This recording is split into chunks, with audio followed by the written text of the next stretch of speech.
Hello and happy quarantine, everybody. This is Jade with the Octopus Literary Podcast. And if you're watching this in the future, just for documentation's sake, this is the first Friday of the first week that everybody on the planet was asked to stay inside to prevent the spread of the coronavirus. So let's see if this time next week I'm losing my mind. So this week we are covering chapters 2.x through 3.x in Wildbow's Pact. And that's the collection of textbook excerpts in Arc 2 through the history of Sandra Duchamp at the end of Arc 3. But before I get started on that, I wanted to say a couple of things. For one, I received a little bit of correction from Wildbow about something that I said last week. And I wanted to put this right at the beginning so that everybody was still paying attention when I said it. What I said last week was that because the ending of Worm was very dark, Pact started in a dark place and then continued to get darker, which is basically an urban legend at this point among people who read Wildbow's books. It's a story that gets told in comment sections, and I even saw it on the TV Tropes page for Pact today. But Wildbow said that he actually felt like he was more in a mood of escalation. You know, the ending of a story is paced very differently from the beginning of one. And I can see it for sure. At the beginning from the very first chapter of Pact, Blake is running for his life, and it doesn't really get better for him so far.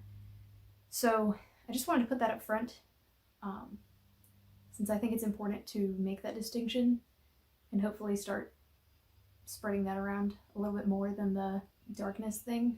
The second thing that I wanted to say is that I know I said that I would be talking a little bit about Worm and Ward in this podcast, but I feel like last week I talked a little bit more than I wanted to about those things. It is fun to compare stuff to other stuff that we like, but this is a Pact podcast. And I want to talk about Pact. So I'm going to cut down seriously on the amount of things that I say comparing this story to those. I should also clarify, because somebody asked, no, I have not read Twig. This happens to be the first one of those two that I've read. With that out of the way, I'd like to get started. So in 2.x, we get a bunch of excerpts from textbooks that Rose and Blake are reading. And I know that I said that I was going to cut down on discussion of comparing Pact with Worm and Ward, but it just so happens that all three of the references that I picked out are right at the beginning. So, my bad, but that's just how it worked out. So the first excerpt we have is about familiars, and it's discussing Annabelle and Thromos, Steed of Enyo. Annabelle is this powerful practitioner who has become Lord of the City, and Thromos is her familiar, who used to be the familiar of a goddess who has since lost power to the point that he has moved on to become Annabelle's familiar, and they work together exceedingly well. They seem to, even though Annabelle has a very isolated existence, she doesn't seem unhappy. It's not the kind of life that most of us would envision for ourselves, but she doesn't make any weird phrasing she doesn't have any phrasing that implies that she's secretly unhappy with her life. She's pursuing her goals and she's achieving them with the help of her familiar. And at this point I want to reference what I feel like the audience was thinking at this point. So we're still pretty early on in Pact, and most of the readers who were originally reading this were coming off of the end of Worm. And so was Wildbow, but that's not where I'm going with this. In Worm, the characters largely have an expectation that they're going to die young, and that their relationships will be unhappy, and that their lives will be miserable, because superpowers have only existed for about 30 years, and people haven't exactly figured out how to live life yet. And most people with special abilities just spend most of their time fighting each other. Pact is significantly different in that people doing magic has been around for millennia.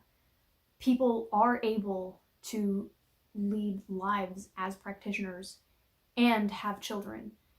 People are able to get married and have long families and die at the age of however old Rose Sr. was, but I think she was in her 90s. And so this chapter with Annabelle and Thromos basically tells the audience that we aren't reading Worm. We don't have to expect that the character's only option is to be miserable.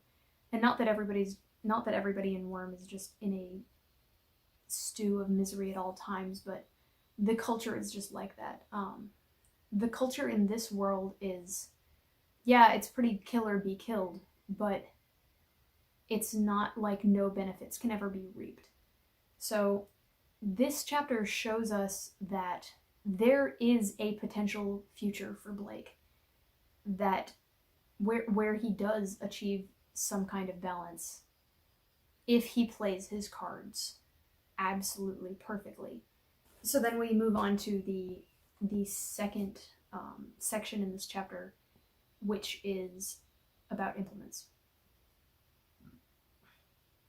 And this sub-chapter is just incredibly helpful for me.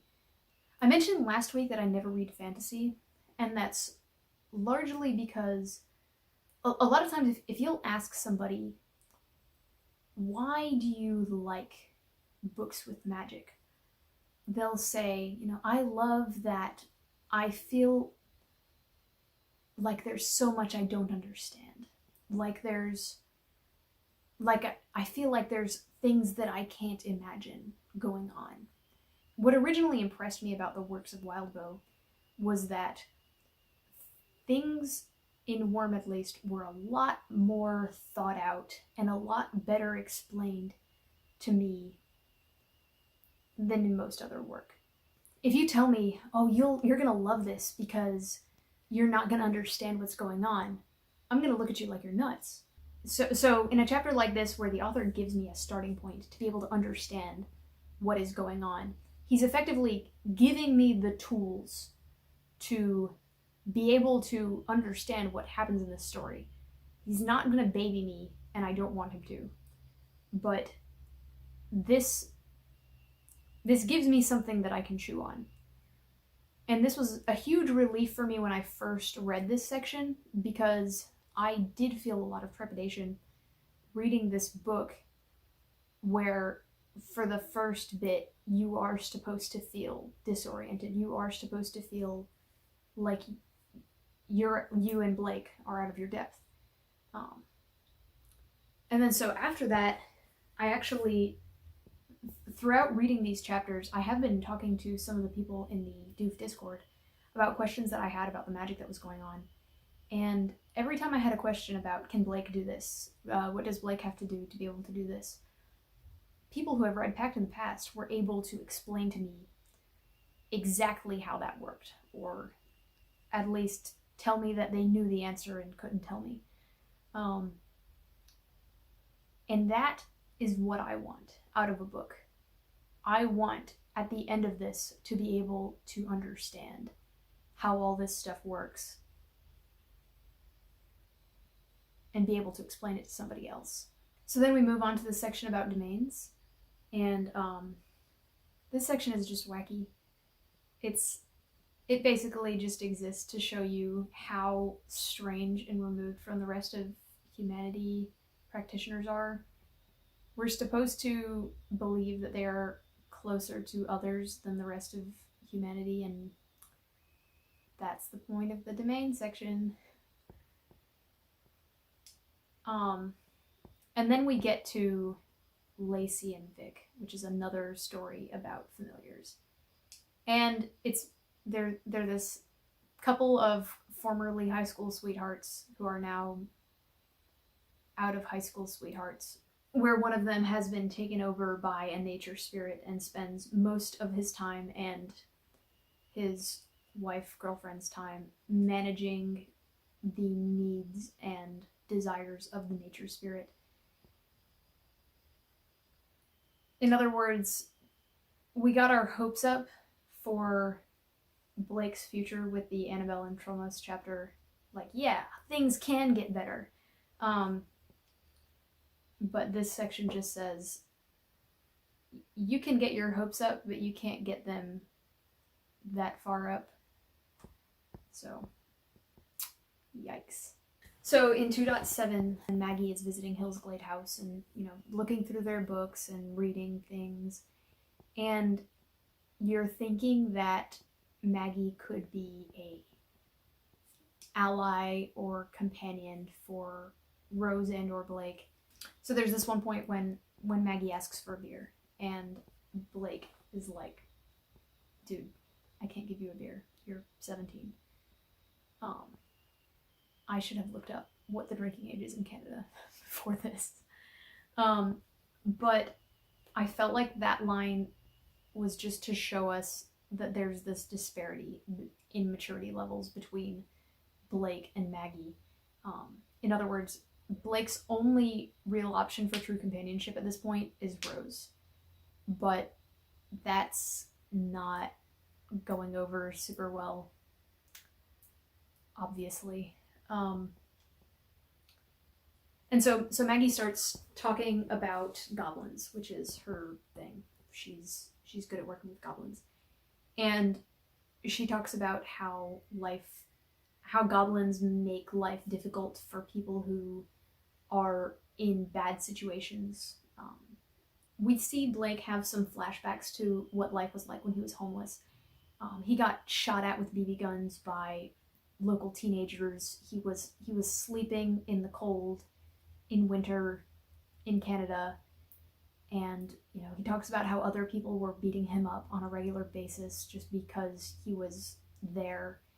And it got me thinking about Blake.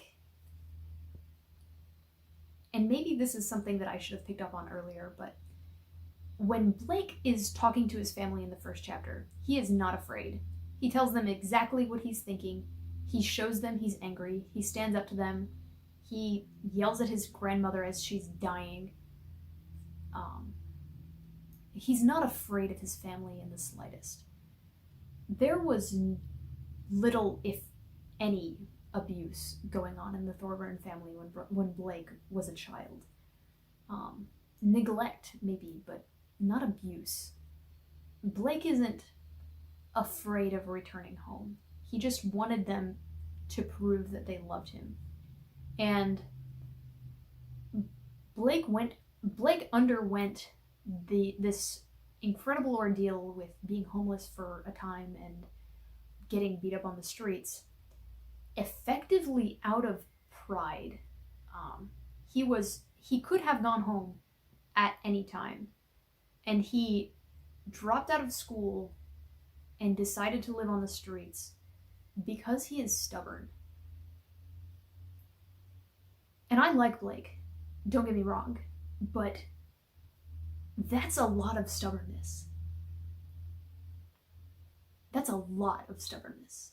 The other thing is that Blake has a really hard time coming up with what he wants out of a familiar or a domain or an implement, because he doesn't know himself well enough, because he doesn't have any specific hobbies or character traits outside of his friend group. And he talks about how it's because he's effectively been busy every waking minute since he left home, just trying to survive and having a job. But those were things that he chose. Those are character traits that I don't think he realizes that he has. So anyway, I want to know more about Blake's actual childhood. Not teenagerhood, but what was life like when he was a kid? The twins mentioned something about how paying attention to what everybody says is super exhausting, and I agree.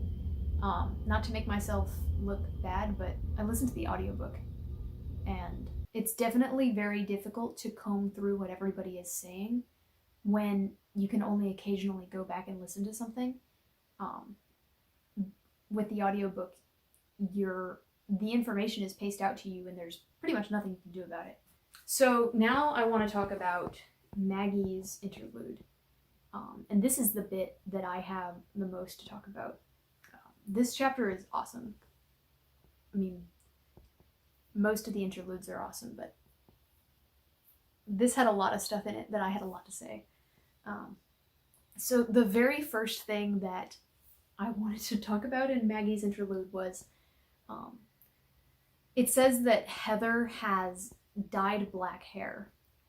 And I don't know if this was on purpose, but with the phrase dyed black hair, it was like Wildbow punched me in the face with a time machine and sent me back to 2010 when I was in middle school, asking my dad if I could dye my hair black because evanescence and darkness and stuff.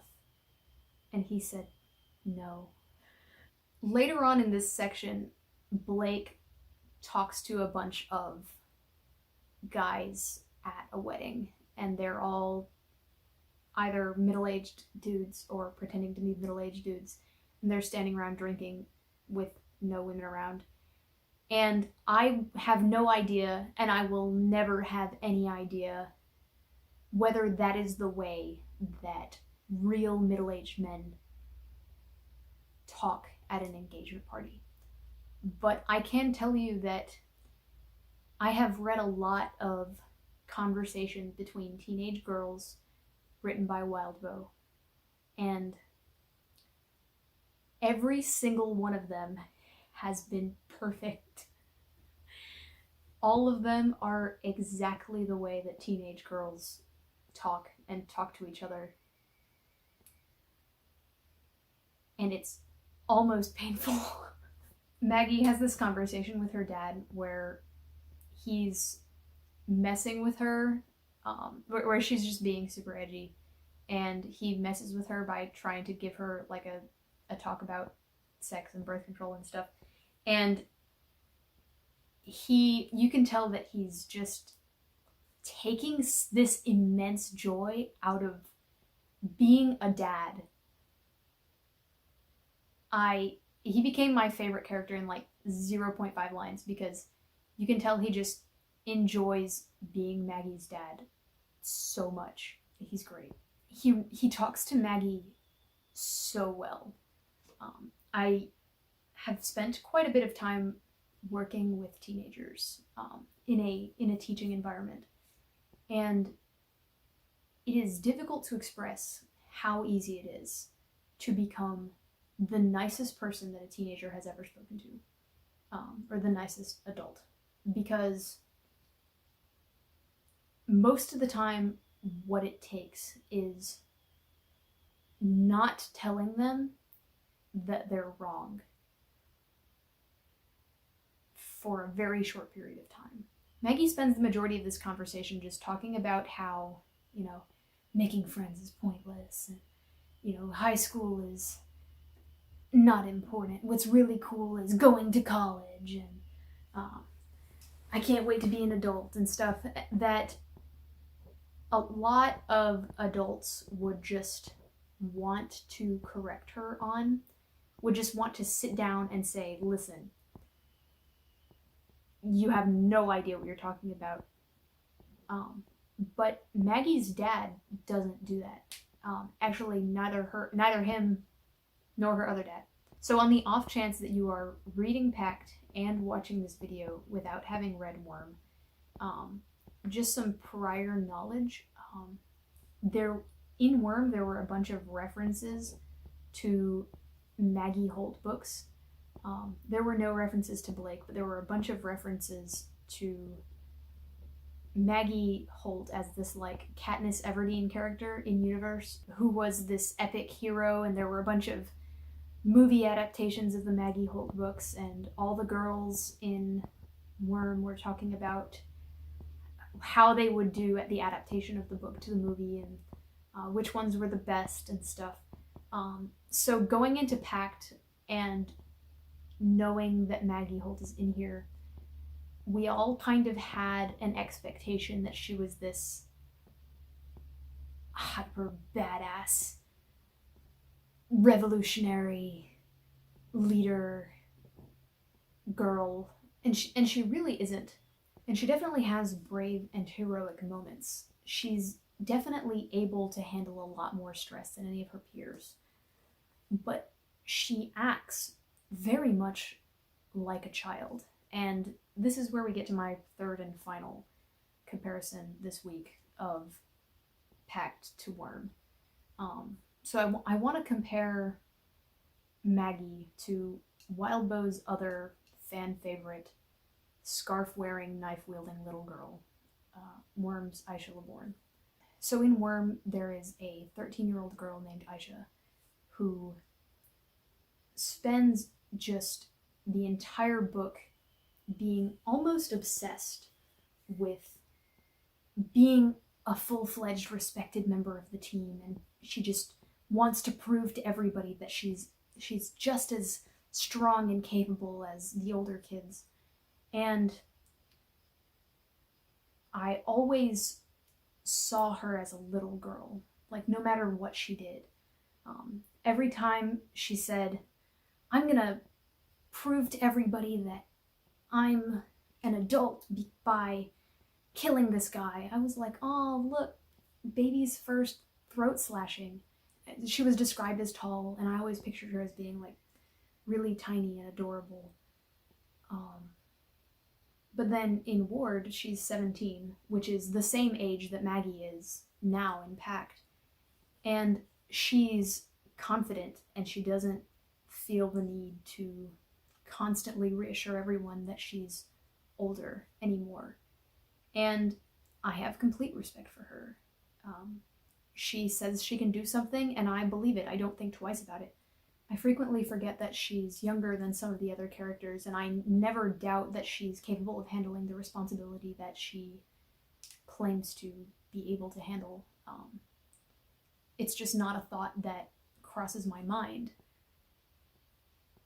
And I never really understood why I think of Aisha as older in Ward than I did in Worm, until I read Maggie's interlude.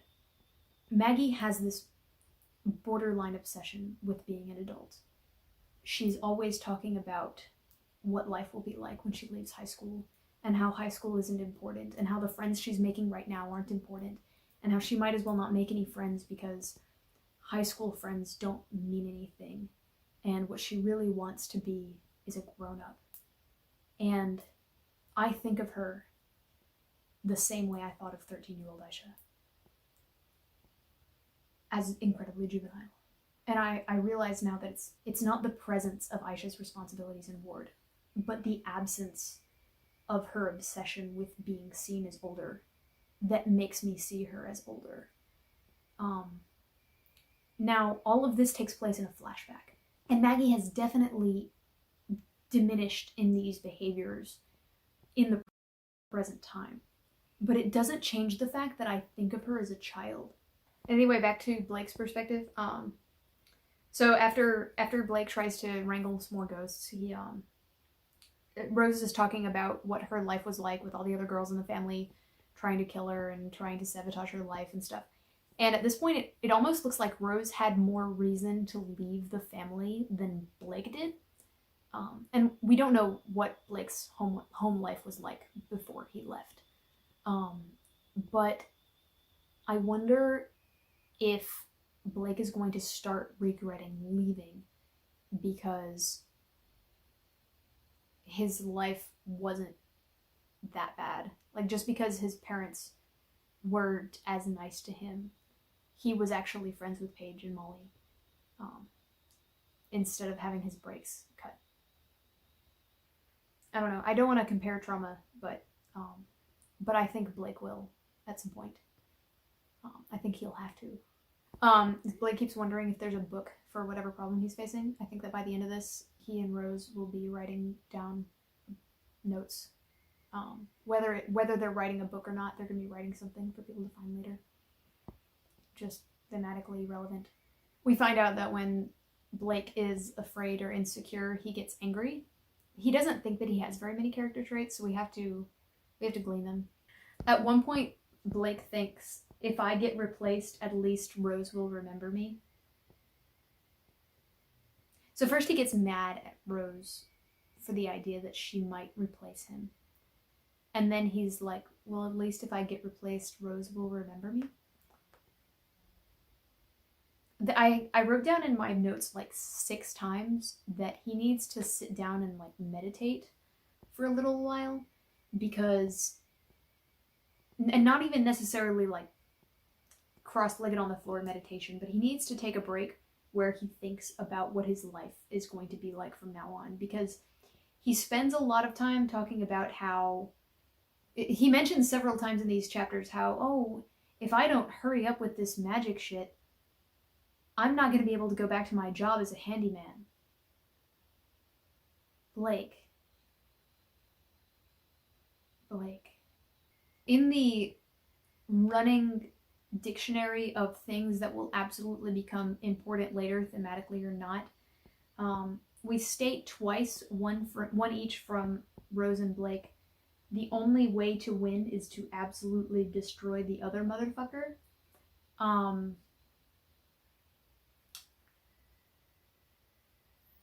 That's probably going to be the final conceit of this book, I think. So there's a bunch of chapters in here where Rose and Blake are just talking.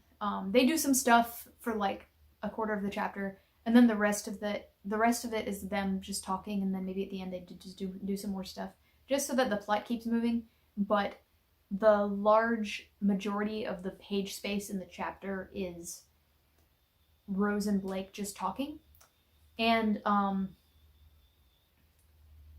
I spent 2 minutes lightly skimming the TV tropes page today, just because it was linked in the sidebar of the Pact webpage, so I thought it would be spoiler free. It was not.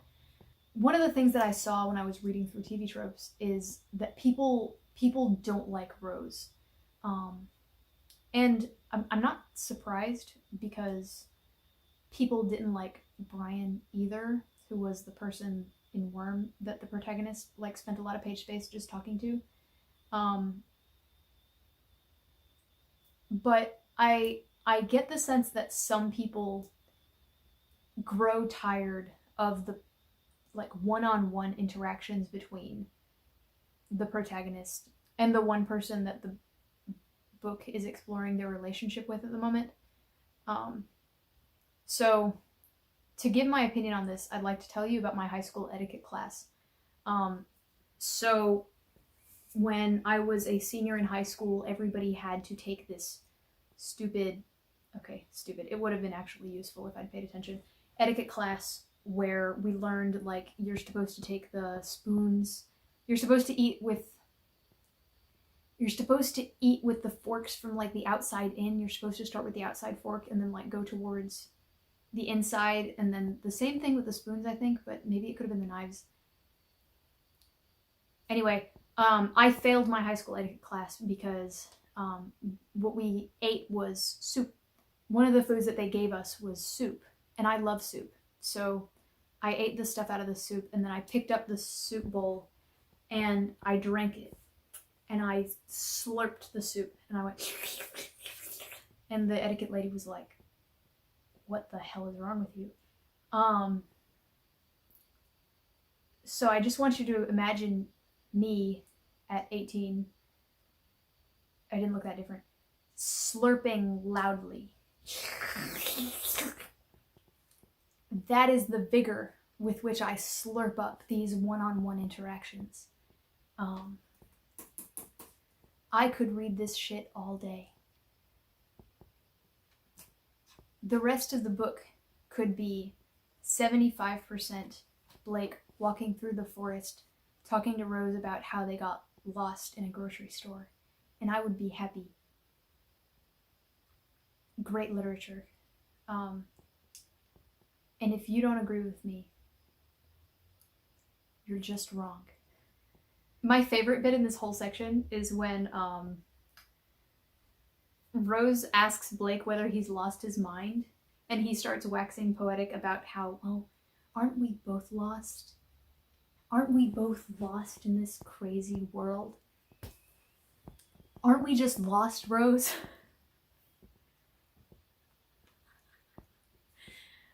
I feel so bad for Rose. I really like the setup that they don't have much they can use as far as a domain or an implement or a familiar, but they do have something that they do have a lot that other people can use, which is their land and the library, and they're actually able to do a fair bit of negotiation based on the resources that they've been given that they can't use themselves. It's a neat setup, and I just think it's neat. So I'm gonna give you all a lesson in how to be frugal in your kitchen. So scallions are not always available and they can be expensive. So what you can do is when you're slicing your scallions, you can cut all the way to like an inch towards the end, take all that bit off the top and use it in your food, whatever. Then take the bit with the roots and put it in a glass of water and just leave it, and it will grow a whole new scallion for you. And you can just keep using this 1 little inch of scallion root to just keep growing scallions, and you'll never have to buy scallions again. I've done this for like months at a time, and I ended up just having to throw away the scallions after they became moldy. But out of nothing, just water, the scallions can just keep growing. It's bonkers. Anyway, that's exactly what Blake is doing with the fairy hair. Blake puts on this Glimmer to make himself look like a middle-aged black man, and he has to ask Rose whether it looks alright because he can't see himself. Anyways, Rose is like a real mirror because he has to use her to know what he looks like. Maggie has a goblin named Dickswizzle that she gives to Rose, or that she lets Rose borrow. I think this is hilarious because Maggie can't say the word dick, so by giving somebody else the sheet of paper with it, she's making other people be able to say it for her. I thought it was cute. I think Blake is an ingenious character concept because I think most people can relate to Blake's major flaws on some level. He continually makes promises and then just forgets about them. He has so much shit going on in his life that he doesn't know anything about himself. He's too stubborn to have a normal conversation with most people. But he comes across as an everyman in a good way. Anyway, I think Blake is a cool character concept. Yeah, 3.3, Blake opens the chapter thinking about if he makes it that far, he could go live in Toronto. Honey,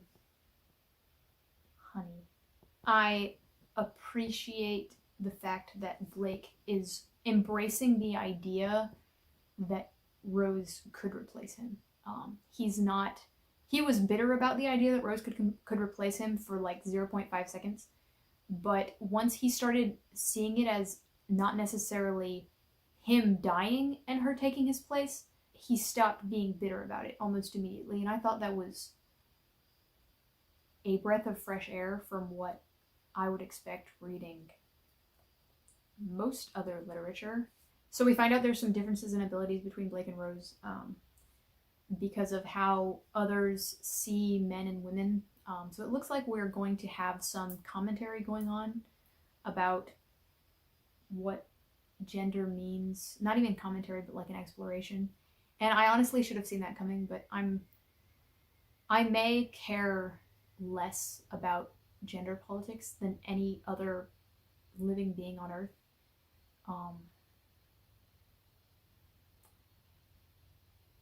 So I'm not counting this against the book at all. I'm just saying that this part is probably going to be at least partially lost on me. We come across this sentence from Maggie.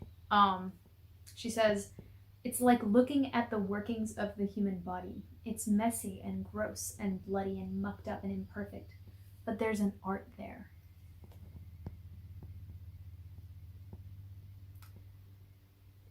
I thought I was not going to have to read that sentence outside of work, but it follows me here. I just want to say that the idea that somebody can track you as long as they have a piece of your hair or a business card is pretty terrifying. And Blake doesn't have to expend any energy to be able to do this. This is like a 5th level spell in Dungeons & Dragons. I don't even know what this is in reference to, but at some point I wrote this in my notes, and I'm just going to read it so that you understand where my mind was when I was reading this. It says, Blake Thorburn, and then in quotes, "No time to prevent problems for the future. I only solve my immediate problems. Fuck future me." See, that could actually be any point in this book so far, so I don't know when I wrote this. I do know that immediately after that I wrote, I want Blake to turn into Rose at some point as a Glimmer. I think that would be really neat. I think it would be fun. Reading the scene where the Duchamps and the Behaims are talking about, also if I'm slaughtering this pronunciation, like, I'm sorry. Reading the part where the Duchamps and the Behaims are talking about whether they're going to murder Blake is so frustrating because they pay some amount of lip service to the idea of being decent people. They're like, all right, guys, we're all gonna say the word murder so that we're all clear on what we're doing. And then they just do it anyway.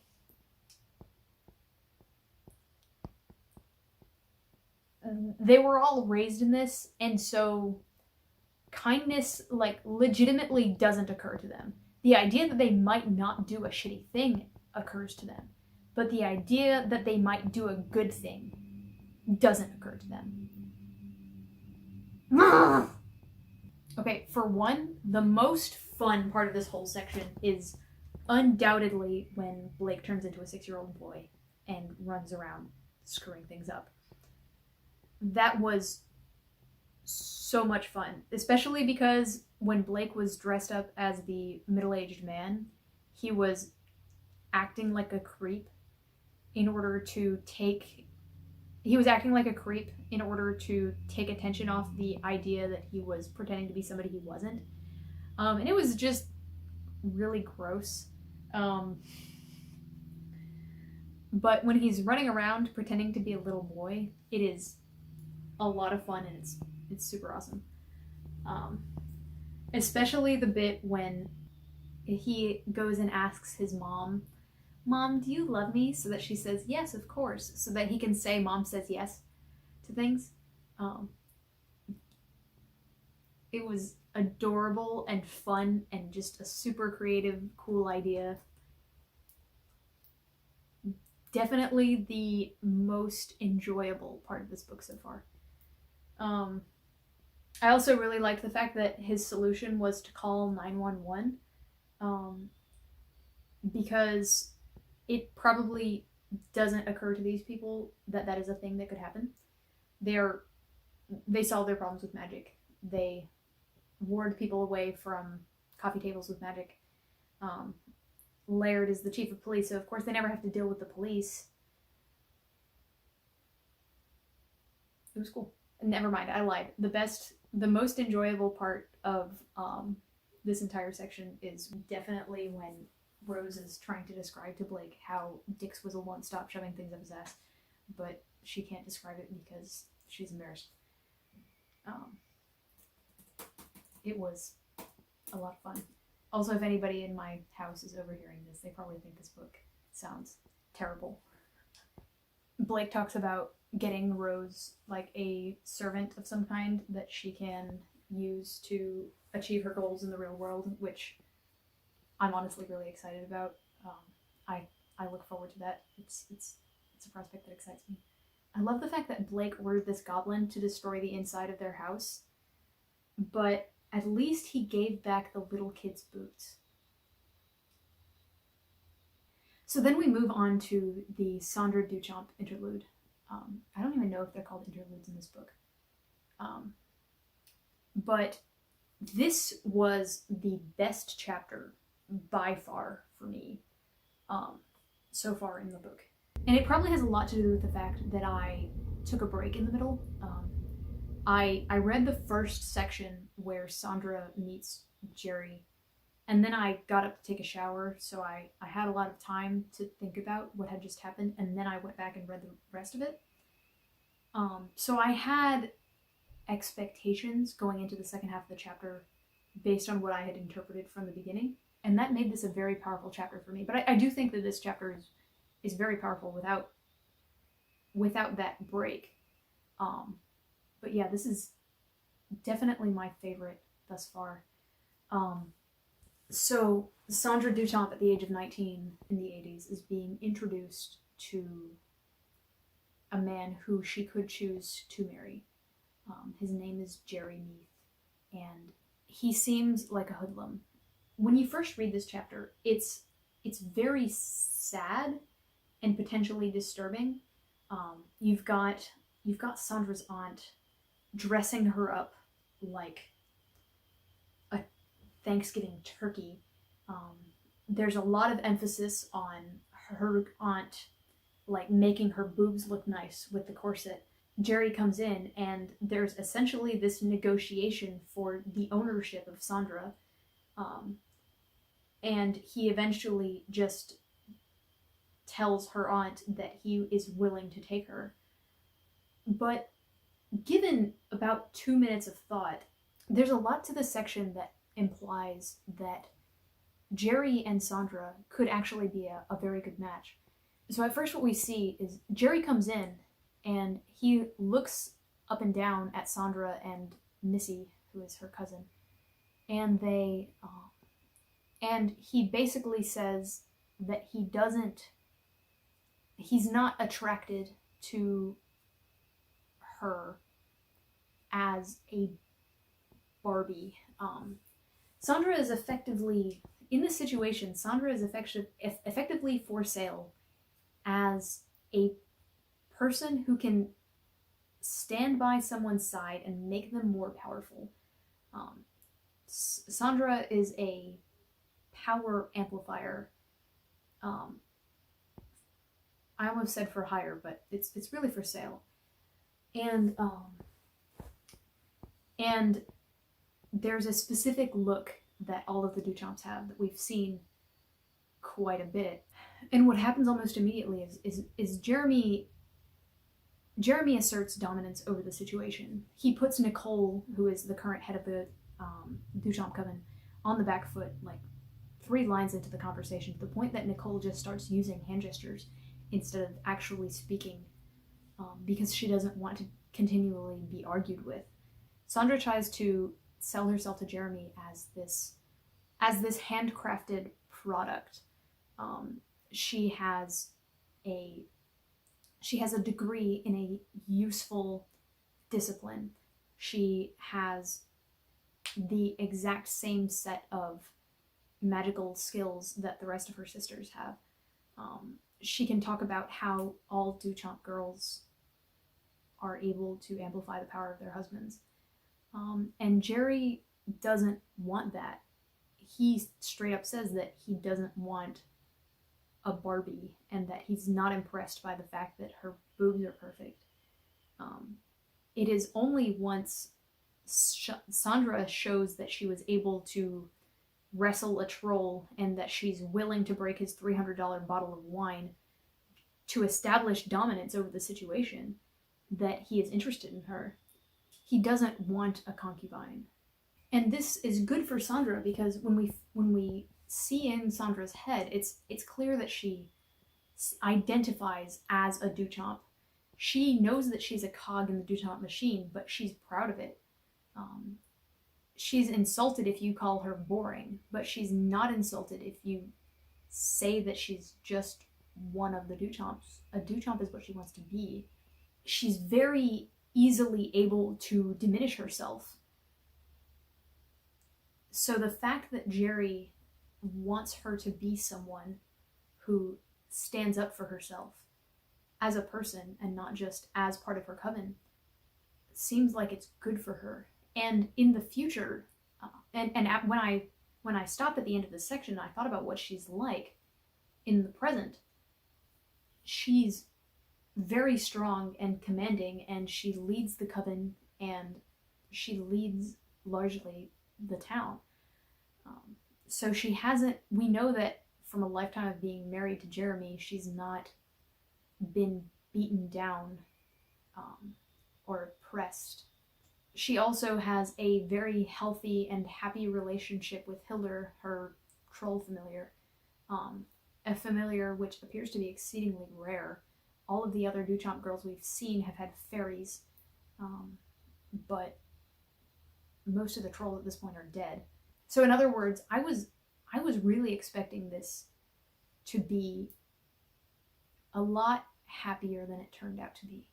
Especially coming off of the Annabelle and Fromos interview, where we see that it is possible for these people to achieve peace and happiness. I kind of thought that's where we were going with Sondra and Jerry here.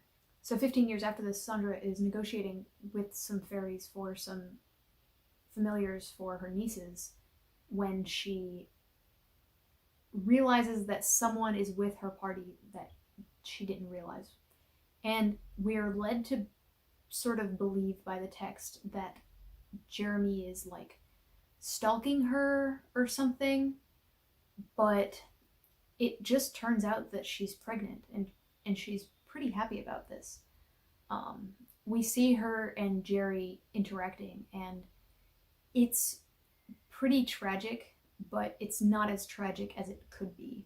Because Jerry is always surrounded by these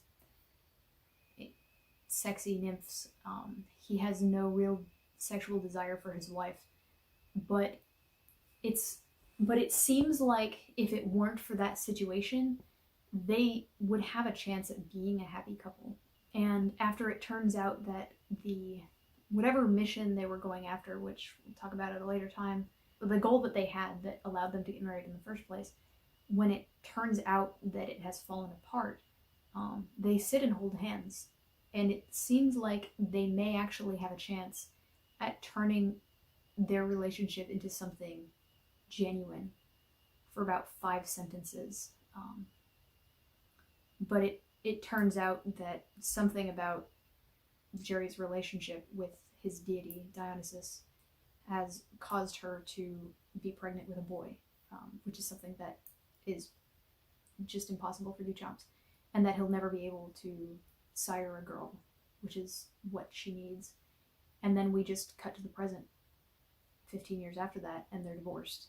And it's just heartbreaking. And it's just so sad. The whole chapter has this like feeling of, okay, it's bad now, but it's gonna get better. It's bad now, but it's gonna get better. And it's gonna get better, and it's gonna get it all. Damn it. So yeah, that's this week's reading. So I wanted to make a couple predictions because I'm usually wrong, but this book is over, so everybody can just laugh at me. It's fine. For one, this is like a one-off sentence, so it's not a real prediction, but I think it's going to be like the final fight or final conflict. Rose is the only person who can control the barber. And that's going to be like super important. I will predict at a later time how that's going to come into play. But for now, Rose's control of the barber is going to be the key to this story. And then the fact that Rose is the one who inherited the family clout, and that Blake keeps getting weaker and weaker, makes me almost certain that Blake is supposed to die. I'm not sure whether Blake is actually going to die in this story. I can't really predict that yet, but my prediction is that as part of this plan, Rose Sr. anticipated Blake's death. And then I want to have, I'm going to be adding a new section to the end of each of these episodes. So the works of Wildbow are actually very against type for me as far as the kinds of books that I read.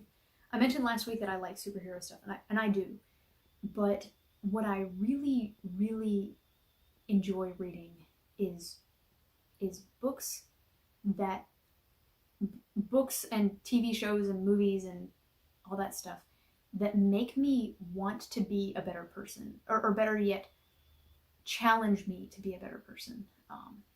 Avatar: The Last Airbender teaches you that everybody is trying to do the right thing, and that there aren't truly, and that you shouldn't treat people as truly evil. One Punch Man asks you why you are not doing push-ups every day. Mob Psycho 100 tells you in no uncertain terms that you're not special, and if you want to be special, you have to be nice to people. And that's the kind of media that I typically consume. I want my media to tell me that I have to be a better person. And the works of Wildbow teach me about what the inside of people's intestines look like. And that's neat. That's fine. But it's not really what I'm normally looking for. So I'm going to add a section at the end of each of these episodes where I talk about how this book, Pact, is challenging me to be a better person, which is not something that I think most people think about when they're reading this, because it's just so not focused on that. But I want to talk about it anyway. So today I'm going to pick the obvious topic, which is lying. I'm a person who frequently exaggerates. And I've talked to a couple people about this online, and if you were a child who lied habitually, it's difficult to break the habit when you get older. It's difficult to police your speech in that way. And I don't want to make excuses for myself, but it's a pretty common thing that if you grow up with the idea that you can lie and get away with it, or that exaggerating things will make people think you're cooler, or that adding little details are fine, or that telling little white lies about how that dress does not make you look fat, totally cool, it can be a very difficult mindset to get out of. So obviously in Pact, even tiny little lies such as sarcasm to the person that you live with can kill you. Not directly, but they'll do something to you that puts you in danger later. And so everybody is always extremely honest, and they're able to manipulate each other by forcing other people to be honest, and by being honest without telling the entire truth. So it forces you as the reader to always be paying attention to what people are saying, but also paying attention to, but it also makes you think about how Blake should be phrasing things such that he is telling the truth. And it makes it so that it's actually making my brain exercise in such a way that makes me think about the way I should be speaking. And I think that's cool. I'm having to learn a whole new magic system reading this book, something that I haven't done in a very long time. But I'm also having to change the way I think in other ways. And I appreciate Pact for that. So that's everything that I wanted to say in this week's episode. I'm going to record another episode next week that starts with chapter 4.1, but I have no idea where I'm going to stop. Like I said, I'm just going to be recording however far I got at the end of every week. So, see you next time.